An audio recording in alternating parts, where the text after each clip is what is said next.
Good evening and welcome to Washington Week. I'm Vivian Salama, in tonight for Jeffrey Goldberg. The Iran war is escalating. The U.S. ramped up strikes again this week, including on civilian targets. The military is reportedly moving assets to the region.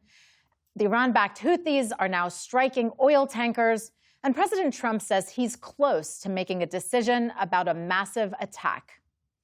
And now we're learning more about how this administration makes wartime decisions, how Congress responds, or doesn't, and about the economic, political, and human cost of war. Joining me to break it all down, Leanne Caldwell is Chief Washington Correspondent at Puck. Adam Harris is a host of Radio Atlantic. Jonathan Karl is Chief Washington Correspondent for ABC News. And David Sanger is a White House and national security correspondent at the New York Times. Thank you all so much for joining me. David, I want to start with you. We had a memorandum of understanding here that was aimed to put us on a path toward peace.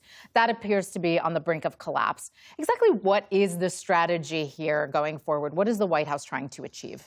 It's really hard to say at this point, Vivian, because if you don't have much of a strategy going in, it's hard to develop one in the middle of a war. The president started this with 38 days of bombing. It started at the end of February.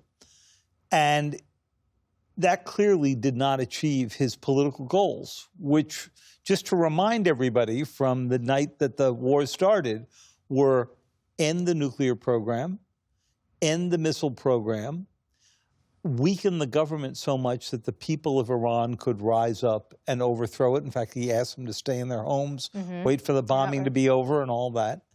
And the president now discovered that those 38 days did not crack the government.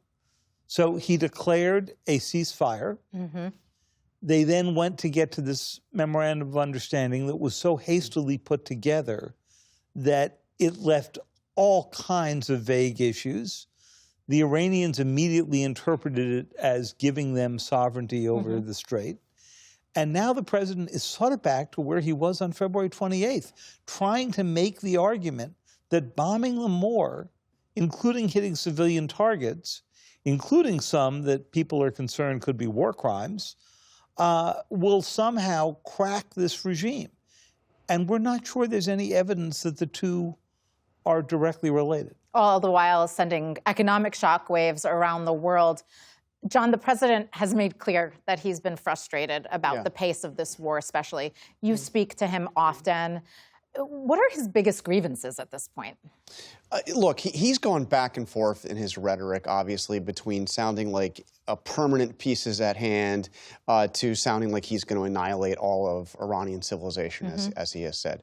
I think this moment right now, you heard what he said to Axios, promising this massive attack, saying a decision is coming soon.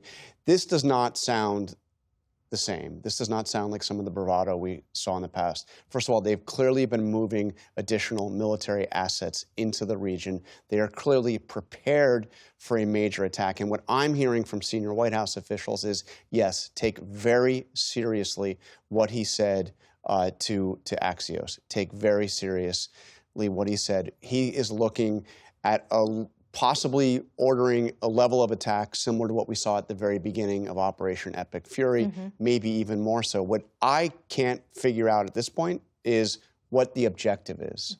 Do they really think that additional attacks, massive new attacks, are going to change the Iranian negotiating position?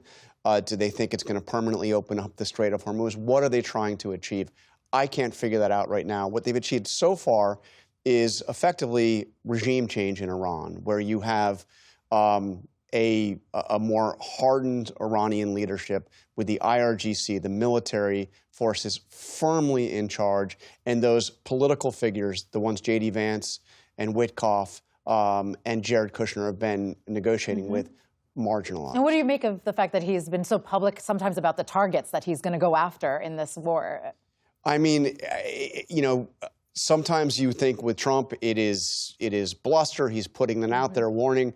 But again, the assets are in place, the preparations are in place for him to actually make the order to do some of what he has been talking about. Right.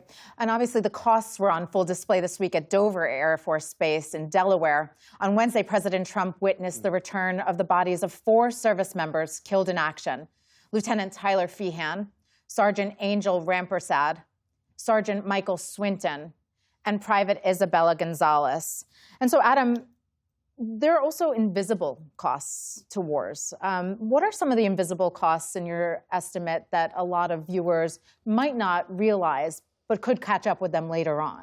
Yeah, right on top of the typical cost that we would associate with it, right? The deaths to troops, the deaths to civilians who are caught in the crossfire. You have this economic shock that Americans are starting to experience in a more granular way right now, right? Gas was over oil was over $100 a barrel very briefly this week, and we sort of depleted, right? Early in this war, the administration was able to move assets around, sort of dip into some of the strategic stockpiles that we've had for petroleum.